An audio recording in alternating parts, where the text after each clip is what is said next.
Alright guys, now we're into part 2. Now what we're going to do is we're going to go ahead and we're going to drop that gas tank skid.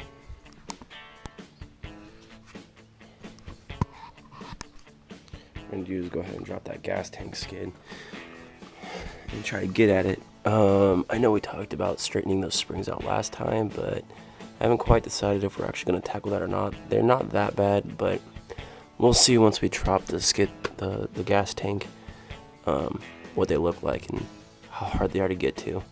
This is my daily driver, so I kind of have to do things incrementally so that I can keep driving it. Okay, so let's go ahead and get started. What we're going to do is we're going to put a jack under here first, support it, and then we're going to take off all of the bolts, all the nuts all the way around. They're all the way back here. There's 2 on the front on the driver's side and 1 on the passenger side over here. That should all be that holds us up.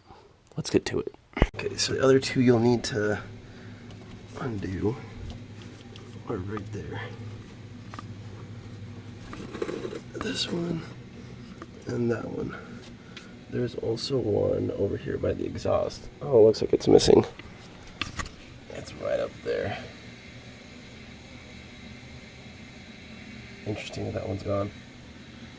As you can see, my skid plate's taking some hits, so it's actually fared fairly well for the stock skid plate. It also looks like I'm rubbing right here, which is the other reason I want to replace this one. My new skid plate will push this back a little bit, give me more room right here. So, okay, well, let's get these ones loose.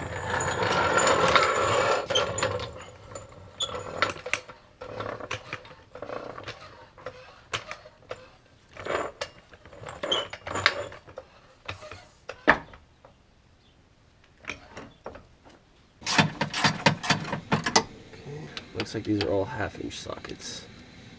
1/2-inch size, so 1/2-inch sockets or a 1/2-inch wrench will do it. This one you're not going to be able to get a deep socket in though.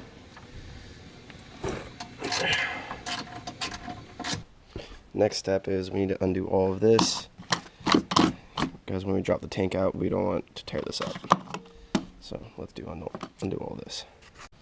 And it looks like the correct size for this is a Torx 20. So should be fairly easy to undo.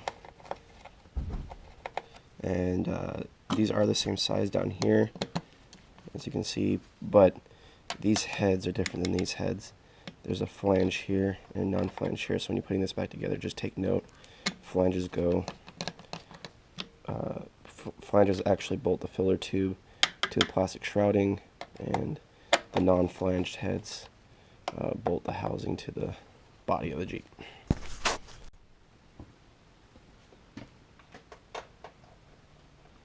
Okay, so once you get these fasteners done, lower the tank down just a little bit. I have it lowered about 2 inches.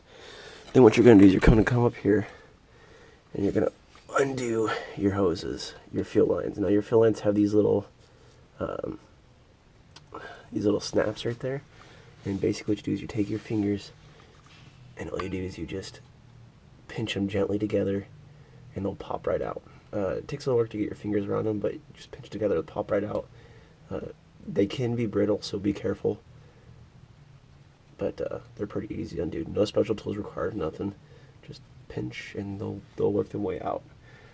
Once you have all the fuel lines undone, then what you're going to do is you're going to come over here and you're going to pay attention to these wires, and more importantly, you have a vent line that's going to come from the tube on the other side that goes to an evap canister that you got to undo. I'm going to finish off taking the fuel lines out, and then we'll move on to that. And fuel is going to come out of this a little bit, just so you know. It's just going to drip a little bit, so it's best to I sit back here and I reach up here like this and keep my head out from under it when I do it, so that way I don't drip fuel all over my face. Now that we have those fuel lines disconnected, we're going to lower the tank a little bit so we can get up to the electrical connections. This can be a little nerve-wracking, but basically what you're going to do is you're just going to lower the tank slowly and watch all your lines, make sure none of them get tight. If any lines get tight, stop and you'll have to disconnect them from that point forward. So let's go ahead and let's do this.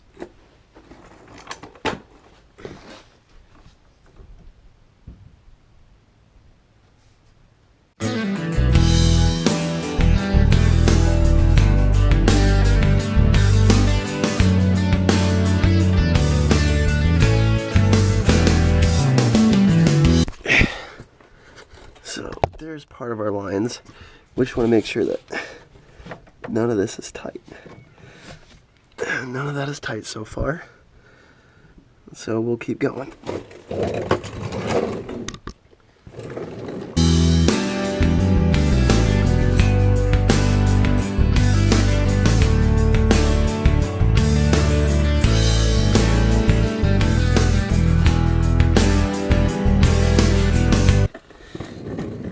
You can see that we've got a line right here, up in here, that we can disconnect.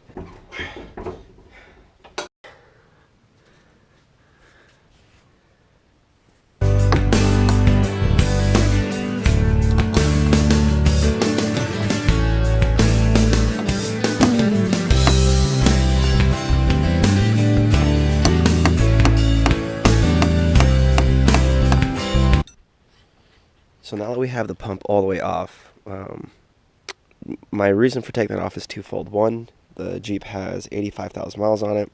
Might as well replace the fuel pump while I'm here. They're not that expensive, and it's just going to prevent me from having to drop the tank later. Two, my thinking is that valve that's inside here that I took a shot of, my thinking is by taking this out, draining the gas out that's in there, I maybe can reach up in there. Maybe I can just pull the whole float assembly out, or whatever that valve is, out from that way. That way, just to remove it completely. The next thing we're going to do is I'm going to go and I'm going to order a filler tube from here to here. Take this off, and we're going to get one with a flapper valve in it. That way we don't have fuel spit back out after we fill the tank, because that will be a common problem. This valve right here stops gas from spitting out the filler pipe here. So if we don't have any valve right here anymore, because we're going to remove it, we'll need one right here, and there's a common replacement for that. All this stuff will be in the Amazon links too. So let's go ahead, and I'm still waiting for that part to come in, so we're going to put it back together and wait for the part to come. Alright, so here we are. We're looking at the inside of the tank, the top right. That's a vent for the fuel evap canister. On the left is the valve we are concerned with. Now, notice the valve is stuck down, even with the spring in it. I haven't touched this yet. I did push it down from the outside, but that's all I did. It's just stuck by itself. If we look here, we can see where I circled. Those are two little tabs there. And basically, I'm going to show you how to pull this off. It's not very hard, but just keep in mind that those tabs are there. You got it out. Yep, that's what happens. Yeah. Alright, so what we're going to do is, I've got that valve chalked up in the soft jaws. So what we're going to do is we're going to clearance it. This is my idea. So as you can see, it has these detents on it, and those, I'm assuming, keep it centered within the device here. To get this off, all you have to do, I kind of experimented. There's little tabs here, here, and here. Just grab it, reach your arm through the tank, grab it, and you just take it and you just pull it sideways. Just kind of give it a good jerk. Don't slam it sideways, just give it a good jerk, and it'll just pop right off. I didn't think it would, but it did. So.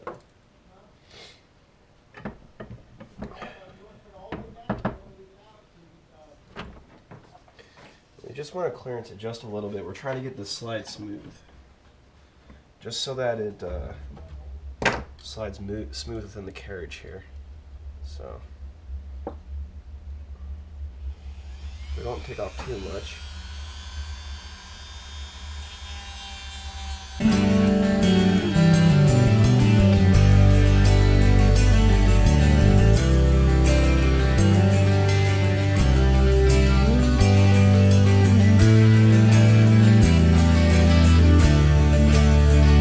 Now look.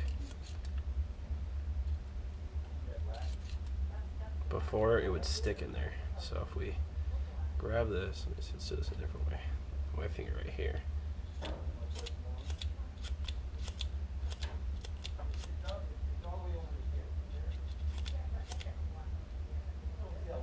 Now it's got a little more clearance in there. Look how smooth that runs now.